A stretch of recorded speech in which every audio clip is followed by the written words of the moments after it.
No. I'm happy to get you to do it if you want.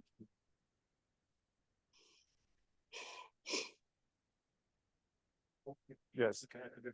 Okay. Yeah. Yeah. Good afternoon, everyone, and thank you very much to Jane and George for the invitation to speak. My name's Rowley, and I work with World Towards Welfare. Some of you were here last March, was it? Will have heard me speak, and so there is a degree of repetition. But you know, as you'll understand, and what Jodie so eloquently talked about earlier, you know, life is moving on, society moves on, and the picture does move on. But I think for me, for us, and Jim is always saying, try and be positive today, which always offends me because I am such an optimist, and I am a very much glass half full person. And you know, I think the key message of today is really about social license does create a challenge for us. We know that, but it also creates a significant opportunity, and I think it's for all of us to try and grab that opportunity as we go. So what I'll just talk about very briefly about World Towards Welfare, just to explore a little bit about the social license concept, updating a bit on what we talked about last year. Then very much focusing it down, just some thoughts about what riding schools can do to try and give some practical implementation to what this all means, because it is obviously such a significant topic. Then just to focus specifically on something we've been working on for the last 2 years in conjunction with the British Horse Society and the Pony Club, and then to try and bring that all together. So World Horse Welfare, you know, we're a charity that was, we can move on, founded in 1927. At our heart, we are a caring but pragmatic organisation focusing on equine welfare. And what's critical is that we support the horse-human relationship in all of its forms. And of course, when we look across the world, that form can take very different functions. And of course, even within in Britain, you know, our understanding and association with horses can be so different. And what's really important to us is to work in partnership. And hopefully the WHIP decision tree that I'll talk about is a great example of that. And our work centres around 4 areas of activity. We care for horses directly, both in the UK and internationally. And that allows us to support our research to uncover the root causes of equine welfare challenges. And then that evidence builds our knowledge to develop our education, which we provide to horse owners in multiple formats globally. And all of that hopefully brings credibility to our influence to enable us to help shape attitudes, policies and practices to sustainably improve the welfare of the millions of equines across the world. Now, probably of most relevance to today is that we are the only equine welfare charity globally that I'm aware of that actively supports the responsible involvement of horses in sport. And we are welfare advisors to the FEI, to British Racing, and a number of other federations and organisations across the globe. We are members of British Equestrian. We co-wrote the FEI Code of Conduct for the Welfare of the Horse and are currently involved in the review of racing's welfare strategy in the UK. Now, we've been talking about the concept of social licence for a number of years now, and its relevance to equestrian sport. And in 2022, we published this paper with Professor Maddie Campbell that reviewed the concept of social licence with the aim of helping the horse world to navigate the way forward, because it's really important to recognise the equine world is not the only world that is facing social license issues. When we think about zoos, when we think about dog ownership, you know, all of those, and certainly when we think about our dietary preferences and farmed animals, there are significant challenges going on in other areas too. So there is so much we can learn, and that's why in January of this year we ran an online conference to provide equestrianism's regulators and decision makers with information and ideas from how other industries have managed the social license journey. And a recording of that conference is available on our website, and we're planning to do another one in February of next year. Now beginning to very much focus on what the equine world or the equestrian world is doing, because there's a lot of obviously a good practice out there. So what is social license? Well, as we've just said, it's just another name for public acceptance. And it's based on primarily on how much trust the public has in all of us to do the right thing. Now, we can pay into the bucket of public trust by the way we all, both individuals and organisations, behave in relation to our horses. We can pay in many different ways, but the most important of these are by demonstrating competence, humanity, and integrity. We've also included a number of other key ways that we can pay in to that public trust bucket. But our behaviour again, and again, this obviously applies to both individuals and organisations, can also cause trust to leak out of the bucket. And this slide shows some of the recent practices and headlines that you'll be very familiar with that have done just that. And riding schools are certainly not immune to criticism. And in terms of how full the bucket is right now, looking specifically at equestrian sport, recent research conducted on behalf of multiple equestrian stakeholders in the UK has, and I quote from the report, a solid foundation of public trust, but there is room, indeed a need, to improve over time to buffer sport from future potential headwinds. So when we look at public perception of horse sport, what data is out there? Well, when it comes to social licence, in May 2024, earlier this year, World Horse Welfare commissioned YouGov to conduct a survey of a representative sample of 4,000 members of the British public. This was just a snapshot in time, but it showed that 20%, 1 in 5 people, do not support the involvement of horses in sport under any circumstances, and 2 in 5 would only support it if welfare of the equines involved improved. So that's 3 out of 5 people who do not support the status quo as it currently stands. And what's most fascinating is that people from within the equestrian world had similar views. Now, these results very much reflect the results of the surveys we carried out in 2022 and 23. So that hasn't shifted much in that 2-year time. So it would appear that this situation is not just a snapshot in time, but something that is very much deeper rooted. Now, Jim has already mentioned about this, but obviously we know that there are a number of different issues that make up social licence, public acceptance of horse sport. First, there's environmental sustainability. Secondly, equity, diversity and inclusion. And thirdly, as clearly shown by many surveys, equine welfare. And obviously today I'm very much going to focus on equine welfare, which is the clear goal for World Horse Welfare. So some might ask, sorry, I should have gone on. Some might ask, does this all matter? So what if we lose public acceptance? Well, the stark reality is that the consequences can be profound. Greyhound racing has been banned in parts of Australia and the US and is under growing threat in the UK.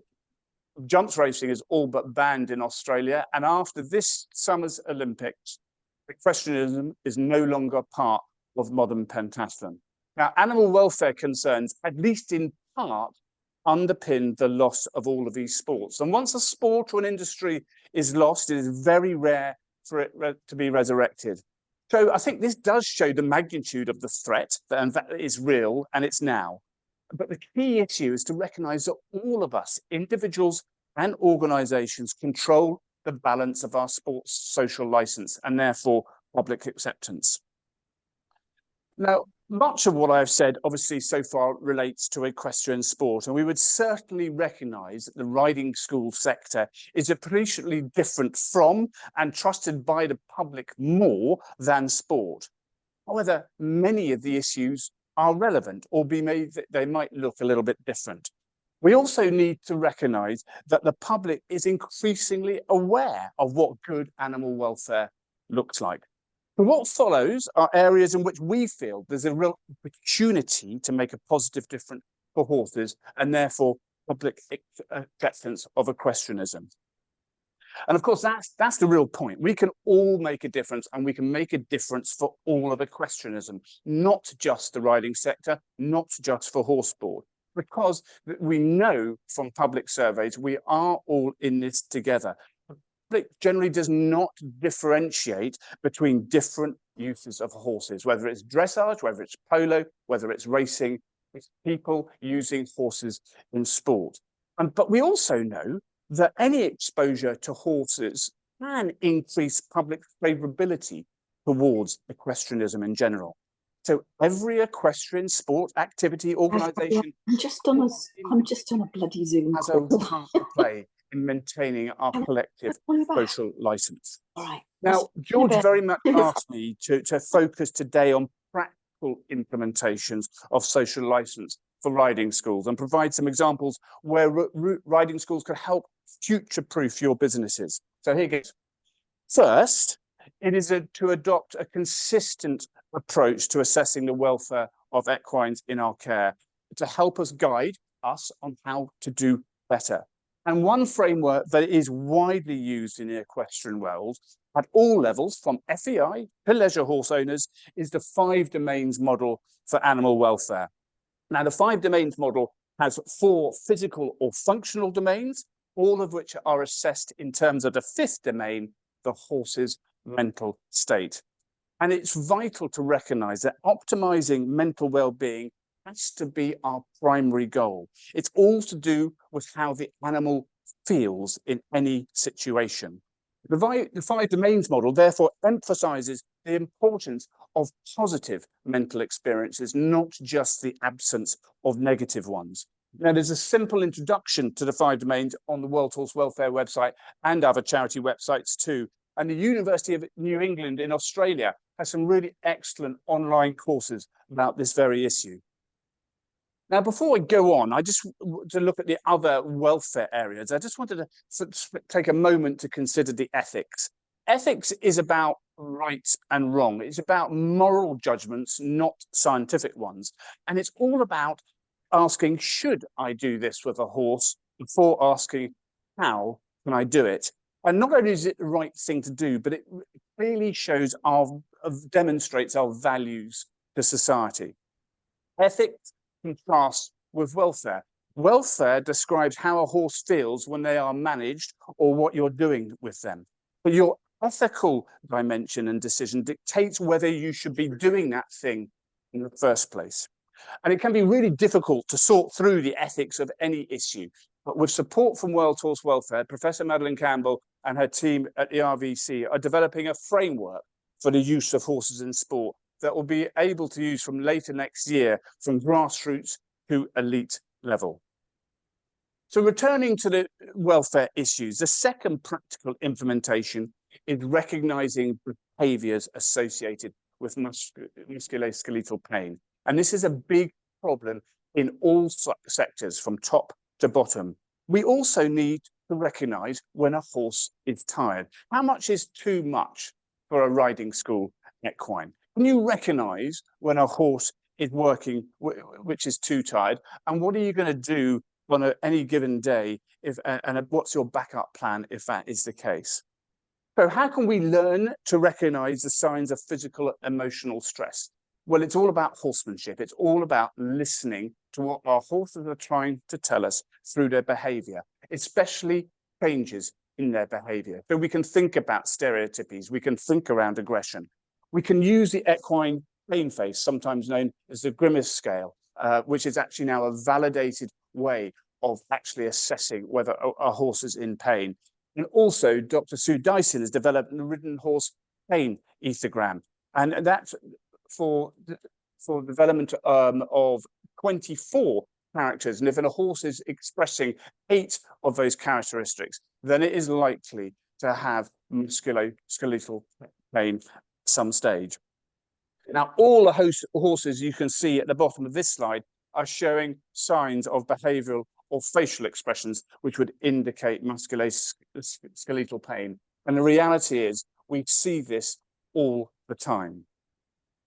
Thirdly, as you know, it is important to match riders to horses for safety, but also for rider weight, frame size, and balance. An unbalanced rider is much harder for a horse, and a heavy unbalanced rider is the worst combination, made even worse if the tack fit is suboptimal. Research has shown that inappropriate rider weight and size is associated with lameness and behavioural indicators of pain. The photos here show a horse and a rider, two different riders on the same horse. And the rider on the right-hand photograph, as you can clearly see, is unable to sit in balance in the saddle, as they cannot get shoulder, hip, and heel in vertical alignment. In terms of guidance, the old adage, if it looked wrong, it probably is, I think still holds very true. The guide is somewhere between 15 to 20%. And it's interesting that retraining of racehorses for their classes stipulates a level of 17%.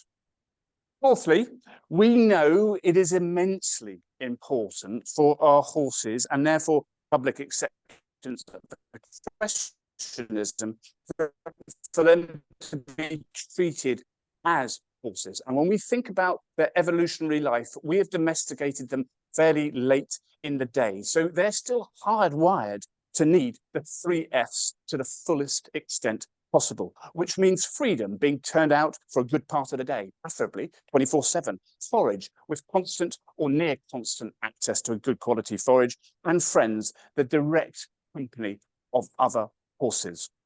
We appreciate this can be tricky to manage in some riding school setups, but the 5 domains model I mentioned earlier is really helpful here because it enables us to consider all the factors and optimize those that we can in any given situation, because every little really does help.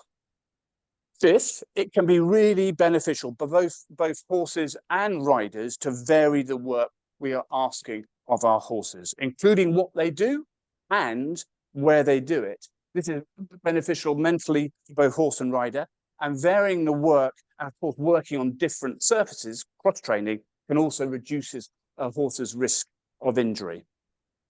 6 is a big one. We should coach using learning theory. This is a big subject, and we need to learn from the experts. However, much of horse training is based on pressure release, or termed as negative reinforcement, which all good trainers will do anyway.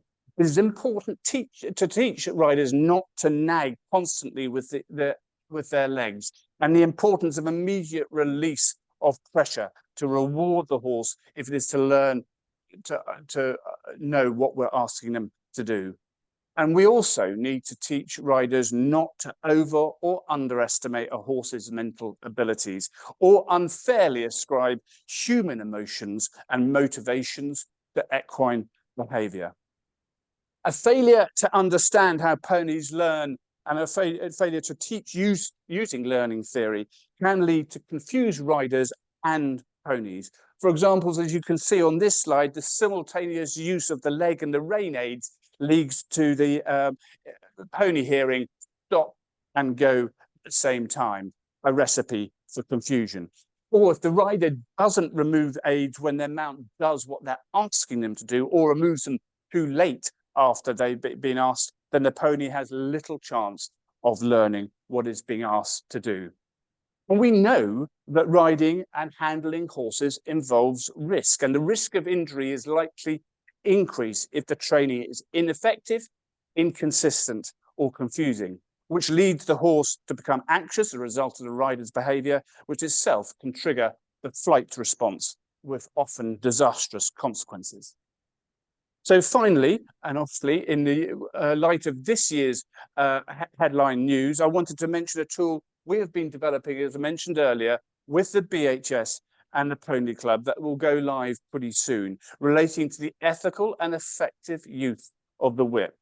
We believe that the whip can be and is a perfectly acceptable training aids, so long as the user understands learning theory, especially negative reinforcement and the importance of good timing, and it must never be used to cause pain or fear. Now, there's a PDF version and interactive versions we produced. The PDF version includes a decision tree, a number of how-to cartoons, some do's and don'ts. It explains the difference between negative reinforcement, positive punishment and abuse, and has a list of useful and mostly free resources. And I'm delighted that Drs. Andrew McLean and Gemma Pearson have generously reviewed this tool and given it their stamp of approval. The interactive version uses a digital engagement tool, and I'm just showing a few of the pages here. There are many more. And the version covers the same ground as the PDF one, but with some expansion of the educational component. It includes a series of questions, scenarios, videos, and snippets of educational material that discuss why, when, and how people might decide to use a whip when riding a horse or during groundwork. And we can certainly let you know when this goes live. I very much hope by the end of the month.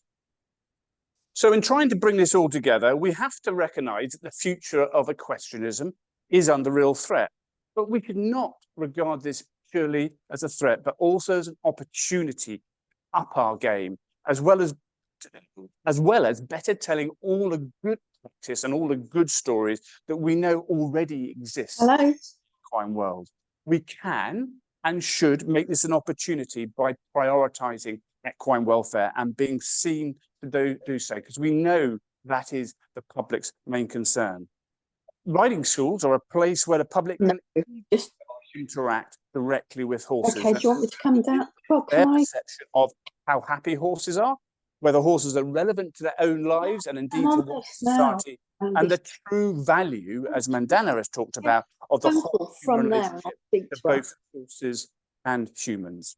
And we can influence all of these things for the benefit the entirety of the horse world, not just the riding school world, by challenging the status quo, ensuring and where necessary enforcing good practice, and communicating genuinely and effectively, thereby building public trust. If we can do this well, indeed when we can do this well, we can turn the current challenge into an opportunity for growth, both for riding schools and the wider equestrian sector. Thank you very much. Really happy to take any questions. It's really, really good. Really good. All right, all right. I'm very happy to take any questions, and Jim will I just answer them. don't want to miss this, so can I? Yeah.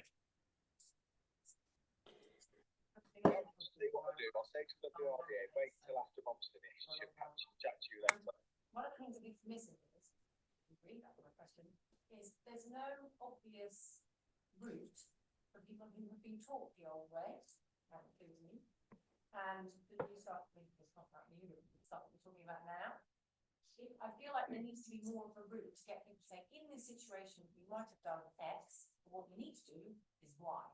Because I think that's everybody needs a hand to get over from the old habits to the new ones. But I don't see that unless I'm missing something. And I think that's really crucial. Because in my history, I was taught to whack it and stuff. I mean, this is like up now. I don't do that. I've done it for years. But you know, you get stressed and you want to address like how much I'll get into that situation, how I'll do that, I'm into that situation. Yeah. Don't see that yet. Yes. So do we need to repeat the question? Well, you can do that because there's a line. In terms of the question being about how do you find, how do we develop, and people who were taught in the old way, which is a lot of us, how do we incorporate new ideas around learning theory? Well, I think there's a number of answers to that. You know, yeah, not quite. My point is that there is a way of saying this is the old way, this is the new way. When you are in this situation, okay. you used to do that. Yes. This you should be doing instead. Well, I think you've got to have the former before you can get to that stage. You've got to, we've got to have coaches that understand learning theory. Otherwise, they're not going to be able to teach that. So I think it is a matter of attacking it at all levels, and it is really encouraging that the FEI, following the Equine Ethics and Wellbeing Commission, they set up that, came up with 30 recommendations. Out of that, comes an action plan, and within that action plan, so this will be what the FEI will be rolling out through its coaching, is in terms of incorporating learning theory and the 5 domains model for animal welfare. But are you going to show the pathway of going, you used to do A, you now need to do B? Well, we would. Welltall's Welfare, I'm not sure who you mean by we. Welltall's Welfare, we will try and facilitate that, but it's absolutely up for ABRS, British Equestrian, to do that. You know, we are not the doers, but we are certainly here to support doing that. And I think it will take time. There's no doubt about that. And but I think I love your question around, you know, the only challenge about talking about the old way and the new way is that I'd never want to give the impression that everything we did traditionally was wrong. Part of it is wrong, but a lot of it was right. So it's a matter of evolving it. So there is that. But you're absolutely right. But I think you've got to start, and you know, learning theory is relatively new. It's been evolving over the last decade, but it's certainly in the last 5 years, it's beginning to transform how we are training and coaching our horses. Well, they're increasingly that. Well, as I said, you can go to the Welltall's Welfare website. You can certainly go to that the University of New England in Australia has an excellent online course. So you know, increasingly there are those tools that are evolving, but you know, it's in its infancy. I completely accept that. Yeah. About this idea that old people are going to have to learn about the new equine theory. So I went on as a BTS assessor in class. And it started by saying, well, you old people are going to have to learn about the new technology because the young people are familiar with this technology. Now, those of us who have been in the industry for some time know very clearly that our absolute benefits of negative reinforcement that is going to encourage the behavior that they want. Instant instantaneous response. We all know how that works. So those explorers who have been in the industry were practicing those methods for some time. And that was why those who were practicing more were more successful. So, you know, I did say that during my talk, and I absolutely agree with you. So this is not an old against new battle. There's a lot within equine learning theory that some coaches have been using for many, many years. You're absolutely right. The difference now is we do understand it better and actually why that is working. And just to come back on that other question, is what's really encouraging is the Pony Club tests now are incorporating learning theory. The BHS in its education material is incorporating learning theory. So it is beginning, but as I say, it's a relatively early part of the journey. I have to chip in there. So you'll find we've just released our new ABRS tests. In the ABRS tests, inherent in them, and I'll be talking about this later, is learning theory, 5 domains, the 3 Fs, the scale of training.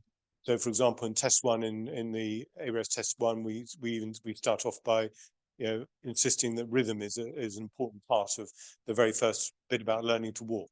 So we've incorporated into the new tests, and so the test books are out there and they go live. Well, they've just gone live, they're online now. They cover all of those, partly because last time I talked about this, Rowley gave me a telling off that I hadn't incorporated the 5 domains. I just pointed out. But we've done that. But the other thing I'll say is, if you look on our Facebook site of last night, we're running a series of 5 webinars, free webinars, starting on the 5th of November with Lita Ashton from Hartpury University, talking about all this sort of aspect, starting from the social license right the way through to what you in the riding school can do over 5 one-month seminars. Free, absolutely would like people to sign up to it. It should be a good series of webinars, I say totally free. Yeah. I think this being incorporated through CPD, because there are people who do CPD because they want to learn, and there are others who do it as a tick box exercise. And myself, I'll do as much CPD as I can. It's something I want to learn, continue on to learn.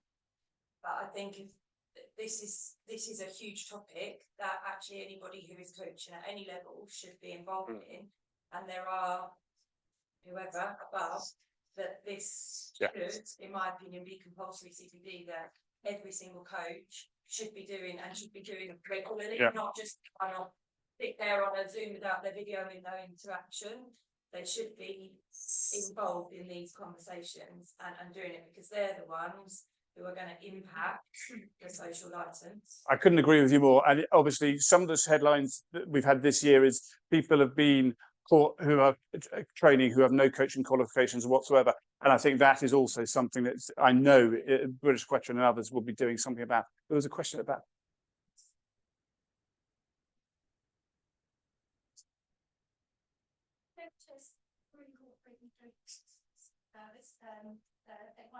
But not until the new stage 5 that they can sort out. Oh, okay.